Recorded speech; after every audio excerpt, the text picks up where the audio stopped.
selamat pagi. Perkenalkan, nama saya Melni, NIM 220118158, kelas C11. Di sini saya akan memaparkan materi mengenai semantik. Nah, apakah semantik itu? Kata semantik berasal dari bahasa Yunani, sema yang artinya tanda atau lambang. Semantik pertama kali digunakan oleh seorang fisiolog Prancis yang bernama Michael Brill pada tahun 1883. Kata semantik kemudian disepakati sebagai istilah yang digunakan untuk bidang linguistik yang mempelajari tentang tanda-tanda linguistik dengan hal-hal yang ditandainya. Oleh karena itu, kata semantik dapat diartikan sebagai ilmu tentang makna atau tentang arti, yaitu salah satu dari 3 tataran analisis bahasa, yaitu fonologi, gramatika, dan semantik. Sebuah kata misalnya buku terdiri atas unsur lambang bunyi yaitu B, U, K, U, dan konsep atau citra mental. Makna kata buku adalah konsep buku yang tersimpan dalam otak kita dan dilambangkan dengan kata buku.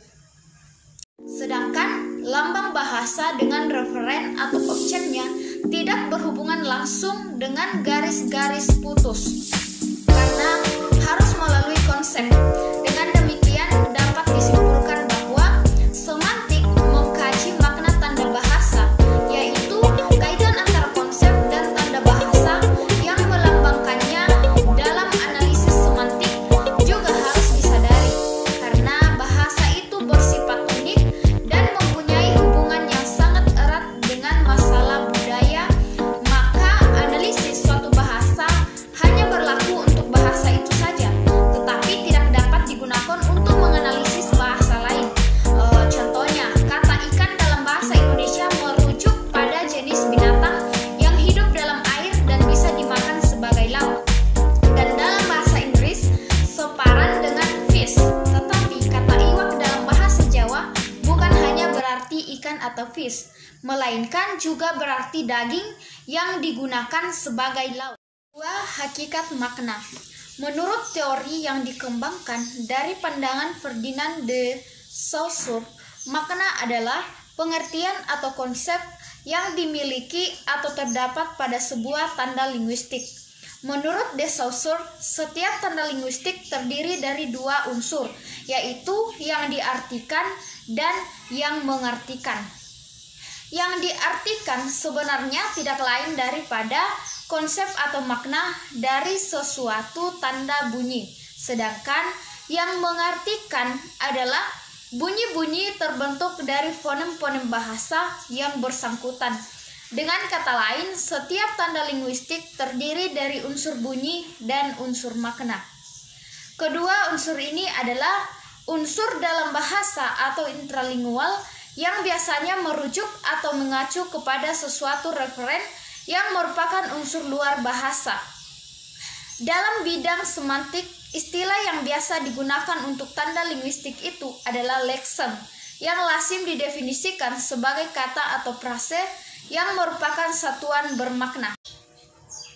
Sedangkan istilah kata yang lazim didefinisikan sebagai satuan bahasa yang dapat berdiri sendiri, yang dapat terjadi dari morfem tunggal atau gabungan morfem adalah istilah dalam bidang gramatika. Yang perlu dipahami atau diketahui adalah tidak semua kata atau leksem itu mempunyai acuan konkret di dunia nyata. Misalnya, leksem seperti agama, cinta, kebudayaan, dan keadilan tidak dapat ditampilkan referennya secara konkret. Di dalam penggunaannya dalam pertuturan yang nyata, makna kata atau leksem itu seringkali dan mungkin juga biasanya terlepas dari pengertian atau konsep dasarnya dan juga dari acuannya. Misalkan kata buaya dalam kalimat. Contoh, dasar buaya, ibunya sendiri ditipunya. Nah, oleh karena itu, kita baru dapat menentukan makna sebuah kata apabila kata itu sudah berada dalam konteks kalimatnya. Makna sebuah kalimat baru dapat 3 jenis makna. Menurut Chayre pada tahun 1994, makna dapat dibedakan berdasarkan beberapa kriteria dan sudut pandang. Yang pertama, berdasarkan jenis semantiknya dapat dibedakan antara makna leksikal dan makna gramatikal. Leksikal adalah bentuk adjektif yang diturunkan dari bentuk nominal leksikon. Satuan dari leksikon adalah leksem, yaitu satuan bentuk bahasa yang bermakna. Kalau leksikon kita samakan dengan kosakata, maka leksem dapat kita persamakan dengan kata. Dengan demikian, maka makna leksikal dapat diartikan sebagai makna yang bersifat leksikon, bersifat leksem, atau bersifat kata. Karena itu, dapat pula dikatakan makna leksikal adalah makna yang sesuai dengan referennya, makna yang sesuai dengan hasil observasi alat indera, atau makna yang sungguh-sungguh nyata dalam kehidupan kita. Menurut Chayre 1994,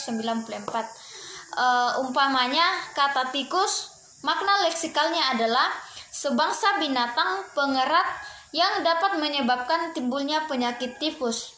Makna ini tampak jelas dalam kalimat tikus itu mati diterkam kucing, atau panen kali ini gagal akibat serangan hama tikus. Makna leksikal biasanya dipertentangkan dengan makna gramatikal. Kalau makna leksikal berkenan dengan makna leksem atau kata yang sesuai dengan referennya. Makna gramatikal ini adalah makna yang hadir sebagai akibat adanya proses gramatika seperti proses afiksasi, proses reduplikasi, dan proses komposisi. Yang kedua, berdasarkan ada atau tidaknya referen pada sebuah kata atau leksem dapat dibedakan adanya makna referensial dan makna non-referensial. Perbedaan makna referensial dan makna non-referensial adalah berdasarkan ada tidak adanya referen dari kata-kata itu. Bila kata-kata itu mempunyai referen, yaitu sesuatu di luar bahasa yang diacu oleh kata itu, maka kata tersebut disebut kata bermakna referensial. Dan apabila kata-kata itu tidak mempunyai referen, maka kata itu disebut kata bermakna non-referensial. Kata meja termasuk kata yang bermakna referensial karena mempunyai referen, yaitu sejenis perabot rumah tangga yang disebut meja. Sebaliknya, kata tidak mempunyai referen, jadi kata karena termasuk kata yang bermakna non-referensial. Yang ketiga, berdasarkan ada tidaknya nilai rasa pada sebuah kata atau leksem, dapat dibedakan adanya makna denotatif dan konotatif. Makna denotatif pada dasarnya sama dengan makna referensial, sebab makna denotatif lazim diberi penjelasan sebagai makna yang sesuai dengan hasil observasi menurut penglihatan, penciuman, pendengaran, perasaan, dan pengalaman lainnya. Makna denotatif ini menyangkut informasi-informasi faktual objektif. Oleh karena itu, makna denotasi sering disebut sebagai makna sebenarnya. Contoh kata perempuan dan wanita. Kedua kata ini mempunyai dua makna yang sama, yaitu manusia dewasa bukan laki-laki. Sebuah kata disebut mempunyai makna konotatif apabila kata itu mempunyai nilai rasa, baik positif maupun negatif. Jika tidak memiliki nilai rasa, maka dikatakan tidak memiliki konotasi, tetapi dapat juga disebut berkonotasi netral. Makna konotatif dapat juga berubah dari waktu ke waktu. Misalnya kata ceramah, dulu kata ini berkonotasi negatif, cerewet, karena ibaratnya cerewet, tetapi sekarang konotasinya positif. Yang keempat, berdasarkan ketetapan maknanya dikenal makna kata dan makna istilah atau makna umum dan makna khusus. Setiap kata atau leksem memiliki makna, namun dalam penggunaannya makna kata itu baru menjadi jelas apabila kata itu sudah berada di dalam konteks kalimatnya.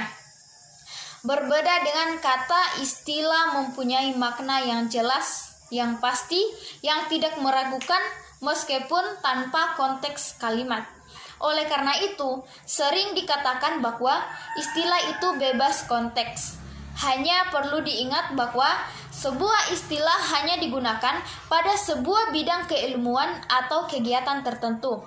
Perbedaan antara makna kata atau istilah dapat dilihat dari contoh, yaitu yang pertama, tangannya luka kena pecahan kaca. Yang kedua, lengannya luka kena pecahan kaca. Nah, kata tangan dan lengan pada kedua kalimat di atas adalah bersinonim atau bermakna sama. Namun, dalam bidang kedokteran, kedua kata itu memiliki makna yang berbeda. Tangan bermakna bagian dari pergelangan sampai ke jari tangan, sedangkan lengan adalah bagian dari pergelangan sampai ke pangkal bahu. Kemudian yang kelima, berdasarkan kriteria lain atau sudut pandang lain, dapat disebutkan adanya makna-makna asosiatif, kolokatif, reflektif, dan idiomatif. Yang dimaksud dengan makna konseptual adalah makna yang dimiliki oleh sebuah leksem terlepas dari konteks atau asosiasi apapun. Misalkan, kata kuda memiliki makna konseptual sejenis binatang berkaki empat yang bisa dikendarai. Jadi, makna konseptual sesungguhnya sama saja dengan makna leksikal, makna denotatif, dan makna referensial. Makna asosiatif adalah makna yang dimiliki sebuah leksem atau berkenan dengan adanya hubungan kata itu dengan sesuatu yang berada di luar bahasa. Misalnya, kata melati berasosiasi dengan sesuatu yang suci. Yang keempat, relasi makna. Relasi makna dapat berwujud macam-macam. Beberapa wujud relasi makna, yaitu yang pertama, sinonimi. Secara semantik, Perhar 1978 mendefinisikan sinonimi sebagai ungkapan bisa berupa kata, frase, atau kalimat yang maknanya kurang lebih sama dengan makna ungkapan lain. Umpamanya, kata buruk dan jelek adalah dua buah kata yang bersinonim. Bunga, kembang, dan puspa adalah tiga kata yang bersinonim. Hubungan makna antara dua buah kata yang bersinonim bersifat dua arah. Namun, dua buah kata yang bersinonim itu kesamaannya tidak 100%, hanya kurang lebih saja kesamaannya tidak bersifat mutlak. Yang kedua, antonimi dan oposisi. Secara semantik, Perhar 1978 mendefinisikan antonimi sebagai ungkapan biasanya berupa kata tetapi dapat pula dalam bentuk frase atau kalimat yang maknanya dianggap kebalikan dari makna ungkapan lain. Misalnya, kata bagus berantonimi dengan kata buruk, kata besar berantonimi dengan kata kecil. Sama halnya dengan sinonim. Antonim pun tidak bersifat mutlak. Itulah sebabnya dalam batasan di atas, Perbar menyatakan bahwa maknanya dianggap kebalikan dari makna ungkapan lain. Jadi, hanya dianggap kebalikan, bukan mutlak berlawanan. Dengan istilah oposisi, makna bisa tercakup dari konsep yang betul-betul berlawanan sampai kepada yang bersifat kontras saja. Kata hidup dan mati mungkin bisa menjadi contoh yang berlawanan, tetapi hitam dan putih mungkin merupakan contoh yang hanya berkontras. Yang ketiga, homomini, homofoni, dan homografi. Homonimi adalah relasi makna antar kata yang ditulis sama atau dilafalkan sama, tetapi maknanya berbeda. Kata-kata yang ditulis sama tetapi maknanya berbeda disebut homokrap, sedangkan yang dilafalkan sama tetapi berbeda makna disebut homofon. Contoh homokrap adalah kata tahu, itu pada makanan yang berhomokrapi dengan kata tahu atau paham. Sedangkan kata masa waktu berhomofoni dengan massa, jumlah besar yang menjadi satu kesatuan. Yang keempat, hiponimi dan hipermini. Hipomini adalah relasi makna yang berkaitan dengan peliputan makna spesifik dalam makna generis, seperti makna anggrek dalam makna bunga, makna kucing dalam makna binatang. Anggrek berhiponimi dengan bunga, sedangkan kucing, kuda berhiponimi dengan binatang. Bunga merupakan superdinat, hipernimi dan hiperonim bagi anggrek, mawar, dan tulip, sedangkan binatang menjadi superdinat bagi kucing, kambing, dan kuda.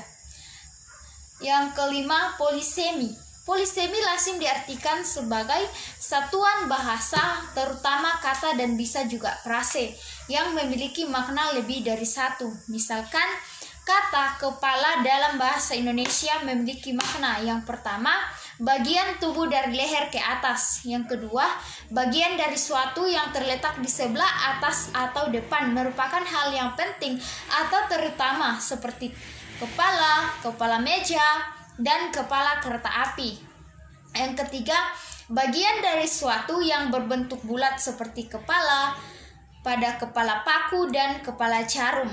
Yang keempat, pemimpin atau ketua seperti kepala sekolah, kepala kantor, dan kepala stasiun. Yang kelima, jiwa atau orang seperti dalam kalimat setiap kepala menerima bantuan Rp500.000. Yang keenam, akal budi seperti dalam kalimat badannya besar tapi kepalanya kosong.